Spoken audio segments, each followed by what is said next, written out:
Sua obrigação era servir o altar e conservar-se puro, a fim de que o nome do Senhor fosse exaltado entre os filhos de Israel. Êxodo 28, 43. O capítulo 3 de Zacarias descreve a dignidade do sumo sacerdote constituído sobre Israel.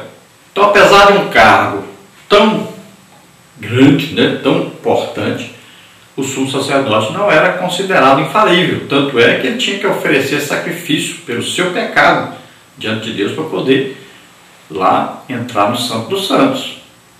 Então, olha só, então era considerado que ele também era um pecador. Então, além de morrer, também era considerado pecador, tinha que oferecer sacrifício por si próprio.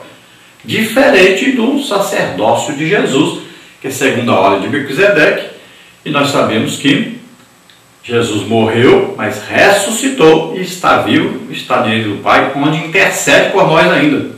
O sacerdócio de Jesus é eterno. Então Jesus também nunca pecou.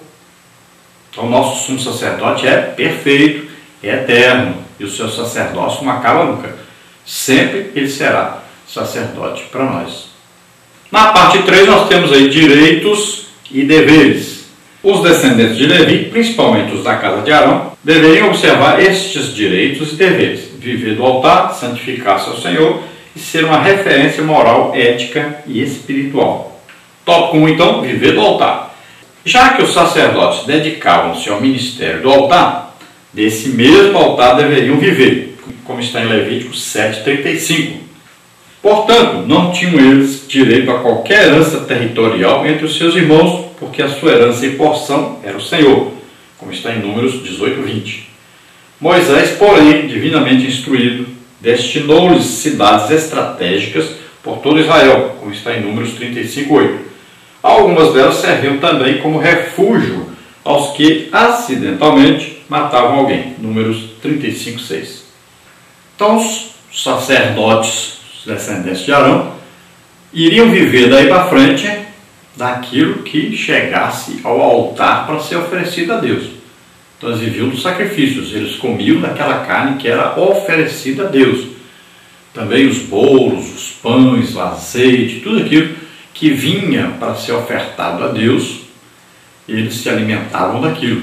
Então a família vivia daquilo que era ofertado a Deus. Assim também continua hoje o ministério da igreja. O obreiro é digno do seu salário. E quando alguém é contra isso, está indo contra um princípio bíblico. Então está na Bíblia e é a palavra de Deus. E assim como os levitas não poderiam deixar nenhum levita passar necessidade, também a igreja não pode deixar de maneira nenhum dos seus servos que estão entregues totalmente à obra de Deus passar necessidade. E nós temos visto muito aí família de pastor passando necessidade. E isso é terrível diante de Deus. Às vezes o pastor morreu e a família começa a passar necessidade. A igreja precisa tomar cuidado com isso. Também a igreja precisa tomar providência. Tem pastores por aí que não ganham nem um salário mínimo. E diante da lei do país, ninguém pode ganhar menos de um salário mínimo. Então tome cuidado, igreja, com o que estão fazendo. Temos visto aí pastores de congregações pequenas que estão tendo que trabalhar fora para sustentar sua família. E isso é gravíssimo diante de Deus.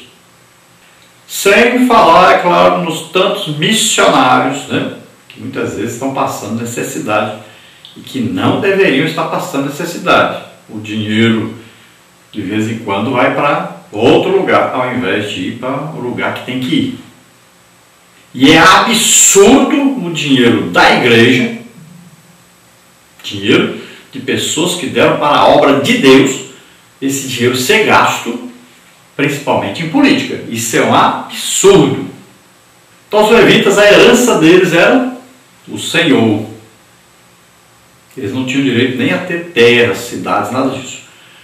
Então foi separado para eles as cidades de refúgio. Essas cidades também eram cidades onde a pessoa que matou alguém por acidente, que ele não planejou isso, mas matou alguém, para que a família da pessoa que tinha morrido não matasse, ele corria para essa cidade. E ele ficaria ali preso nessa cidade, na verdade, vivendo ali, mas até o sumo sacerdote morrer. Só poderia sair dali depois que o sumo sacerdote morresse. Nós já estudamos sobre isso, você vê o endereço, você entra lá e estuda direitinho. Nós vamos mostrar aí agora um mapa para você das cidades aí de refúgio. Você veja que nós estudamos isso aí sobre lá no primeiro trimestre de 2009, a lição 11, as cidades de refúgio. Olha aí, tem a cidade de Quedes, Golã, Ramote, Siquém, Bezer e Hebron. Então você veja aí, as cidades de refúgio foram estabelecidas por Deus para abrigar as pessoas que cometessem homicídio involuntário. Números 35:11. As cidades de refúgio aí, seus propósitos, você vê aí Josué 20, de 2 a 5, as cidades dos levitas, né? O sistema judiciário da lei, a profanação da terra prometida, o sentido figurado das cidades de refúgio. Quedes significa aí santificação para o impuro, Siquém, lugar para o cansado, Hebron, lugar de comunhão, Bezer, lugar de refúgio para o fraco, Ramote, lugar de refúgio para os humilhados, Golã, lugar de refúgio para os tristes. Então a principal lição que aprendemos nesse estudo é que o Senhor Jesus Cristo é o perfeito refúgio para o necessitado, oprimido e triste. Então mais uma vez aí as cidades Quedes, Golã, Ramote, Siquém, Bezer e Hebron. Então estas cidades pertenciam aos levitas. E lá tinha sempre um descendente de Arão como sumo sacerdote ali, que governava aquela cidade. Então veja que ficava fácil, né, das pessoas que moravam aí nessas regiões onde tinha essas cidades, de consultar ali. Tinha um sumo sacerdote ali, tinha alguns levitas, né?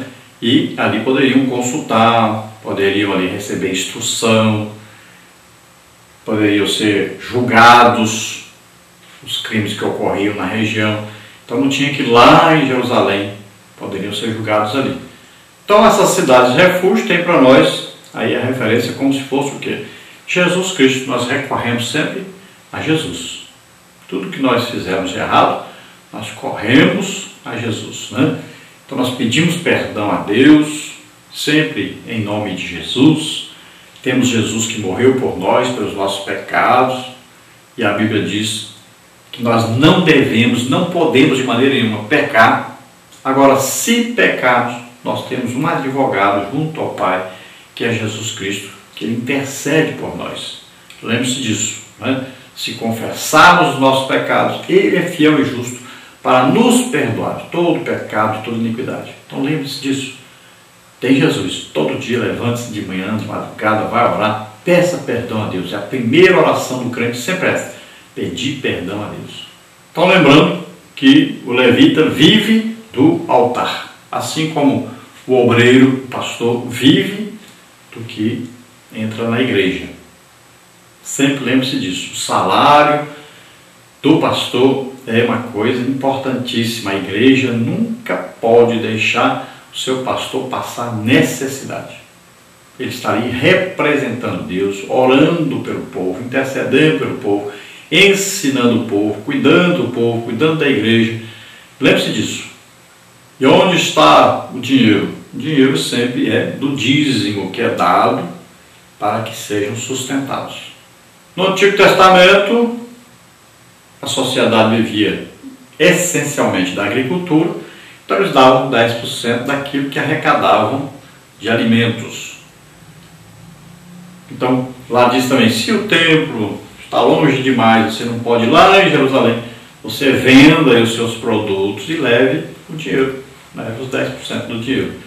Assim a sociedade foi sendo transformada, e hoje, já pensou se todo mundo pegasse, por exemplo, eu sou fazendeiro, eu vou levar aqui, eu produzi 1000 sacos de arroz, eu vou levar aqui então 100 sacos de arroz e dar para o pastor. Imagina, o pastor ia ter que ter um depósito gigante para guardar as coisas, né?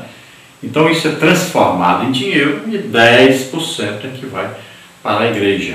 Você estará abençoando a obra de Deus. Esse dízimo vai para pagar o pastor, pagar água, energia elétrica, telefone, gasto com os pobres, necessitados, né?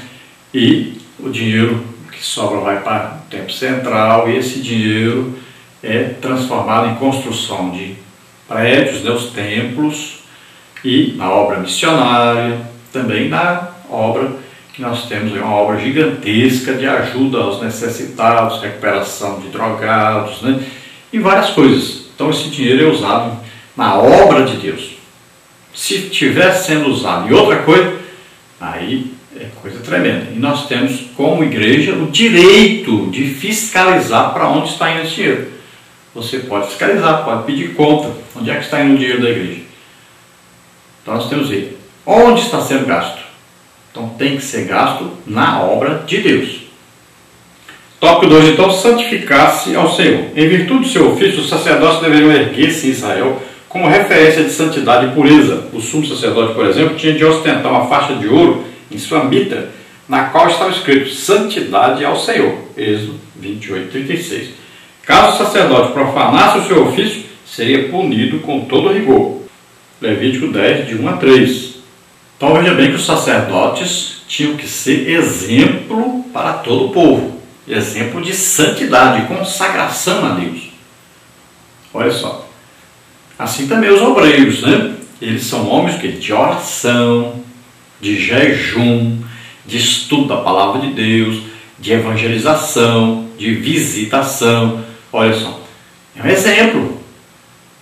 São pessoas santas que a gente pode confiar inteiramente. São pessoas dedicadas, separadas para Deus. Pessoas que santificam as suas vidas. Então são homens dedicados realmente à oração, ao jejum, ao estudo da palavra de Deus.